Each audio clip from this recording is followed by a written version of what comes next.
Oi, gente, tudo bem? Estamos aqui mais uma vez para falarmos para vocês sobre o conteúdo de geografia e agora a gente vai estar falando um pouquinho para vocês sobre o Canadá.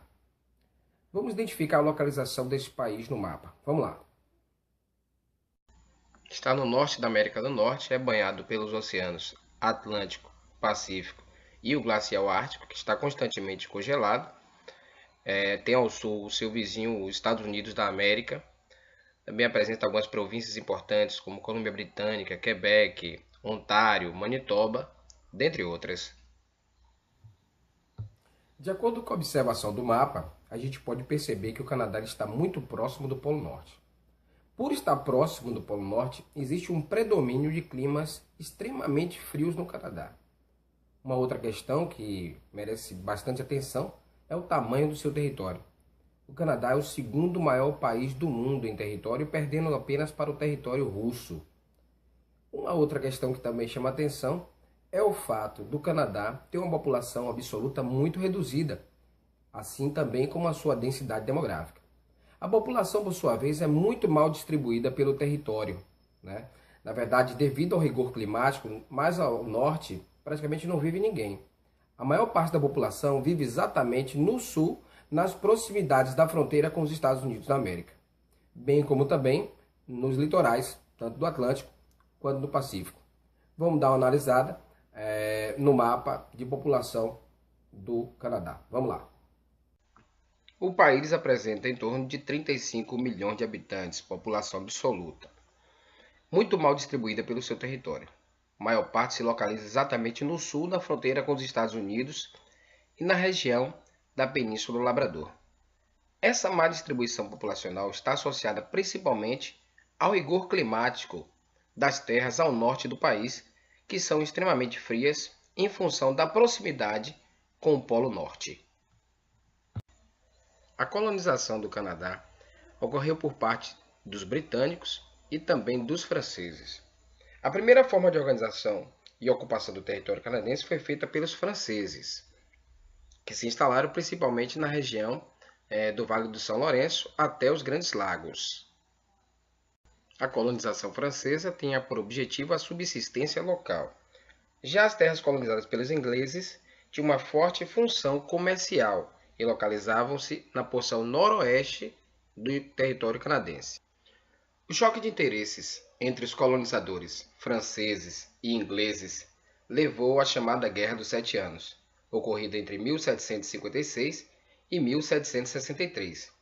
Mais numerosos e bem mais aparelhados, os ingleses venceram os franceses. Como resultado de sua derrota, a França foi obrigada a ceder o Vale do São Lourenço ao governo britânico. Já a independência do Canadá aconteceu no ano de 1931. Um outro detalhe muito importante com relação ao Canadá é a questão de Quebec.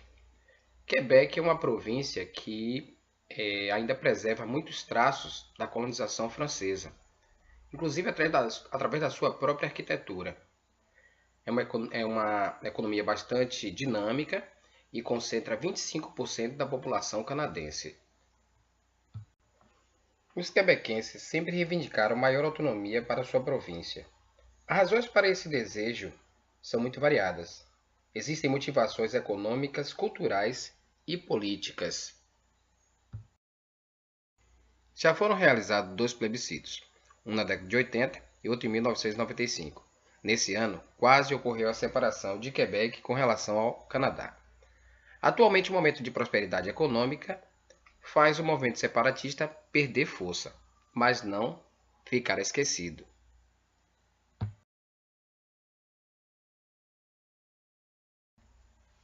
Gente, o Canadá é um país altamente desenvolvido. A sua economia é bastante dinâmica. É um país que, apesar de apresentar um intenso rigor climático, a sua economia ela é bastante diversificada. Podemos falar sobre isso principalmente pelo fato da dimensão do seu território comportar inúmeros recursos naturais. Um exemplo disso é a intensa relação que tem a presença de fatores naturais com atividades econômicas.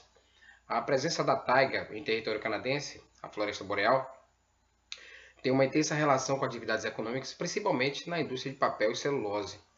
Esse setor é tão importante que concentra 6% dos empregos em território canadense e 4% do seu produto interno bruto.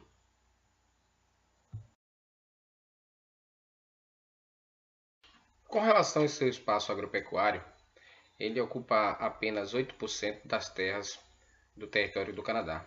Porém, existe um dinamismo econômico bastante eficiente na produção de gêneros agrícolas em território canadense. Um produto que merece bastante destaque é a questão do trigo.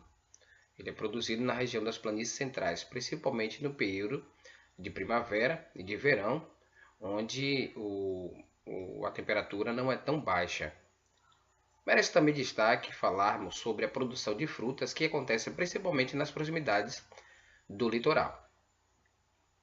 Principalmente a cultura da maçã, que é uma cultura de região temperada. Um outro elemento que a gente também chama atenção para esse dinamismo econômico é a questão da atividade pesqueira, que é desenvolvida tanto no litoral do Atlântico quanto no litoral do Pacífico. No litoral do Atlântico, por sua vez, principalmente na região da Península do Labrador, ela concentra a maior atividade pesqueira do Canadá. Porém, muitos ambientalistas acusam o Canadá de práticas predatórias com relação à atividade pesqueira. E o Canadá sofre algumas sanções com relação a essas características. Devido a seu grande dinamismo econômico, o Canadá precisa ter um suporte muito bom com relação à produção de energia. Como seu território é formado por longos rios, e esses rios apresentam longos trechos encachoeirados, ele serve exatamente para a produção de hidroeletricidade. Mais da metade da produção de energia elétrica no Canadá, ela vem exatamente da hidrelétrica. Porém, sabemos que é um país de clima frio, e durante o inverno, grande parte dos rios congelam, comprometendo então essa produção. Então o Canadá também se destaca em outros setores. A produção de urânio, o Canadá se destaca como maior produtor mundial e maior exportador mundial desse mineral. Importante lembrar que através desse mineral foram instaladas no país 21 usinas nucleares em território canadense, que corresponde basicamente a 20% também da sua produção de energia elétrica. Uma outra produção de extrema importância no Canadá seriam as termoelétricas. Na província de Alberta, principalmente através da questão do gás natural. Vale lembrar também que na década de 50 foram descobertas jazidas petrolíferas nessa província, dinamizando ainda mais a produção industrial do Canadá. No leste é extraído também o carvão mineral, que também são utilizados nas termoelétricas. Tanto carvão mineral quanto o gás natural, eles correspondem a 20% da produção de energia elétrica no país. A descoberta também do minério de ferro na Península do Labrador estimulou a implantação de indústrias siderúrgicas nessa região. E as indústrias siderúrgicas, como são indústrias de base, atraíram outros setores industriais, como a indústria mecânica, automobilística, chegando a dinamizar tanto e diversificar essa produção até a produção de eletrodomésticos também na região. As cidades canadenses, em geral, são bem organizadas e oferecem comércio e serviços muito variados. Dentre elas destacam-se as seguintes regiões metropolitanas: Toronto, com 5,5 milhões de habitantes, Montreal, com 3,7 milhões de habitantes, Vancouver, com 2,2 milhões, e Ottawa, a capital do país, com 1,1 milhão de habitantes. Localizadas no sul, essas cidades comprovam a irregular distribuição populacional do Canadá. Um fator importante dessa concentração é a tradição comercial e portuária no Vale do São Lourenço. Existe uma forte influência da economia dos Estados Unidos nas cidades canadenses, situadas na região dos Grandes Lagos e do Vale do São Lourenço. Elas foram escolhidas como locais de investimentos por empresas norte-americanas porque ficam mais perto de cidades como Nova York, Chicago e Pittsburgh do que a grande maioria das cidades norte-americanas. Com relação à população do Canadá, vale lembrar que ela tem uma elevada expectativa de vida, uma elevada média de vida. A média de vida é em torno de 40 anos. A expectativa de vida ultrapassa 80 anos. O grande problema é que está existindo uma redução da população economicamente ativa, e no futuro o Canadá irá precisar importar essa mão de obra para não comprometer a sua produção econômica. Bem, com relação ao Canadá, basicamente são essas questões que a gente acabou de ver agora. Desejo bons estudos para vocês. Muito obrigado. The National Geographic. Até a próxima aula. Fique ligado. Tchau, tchau.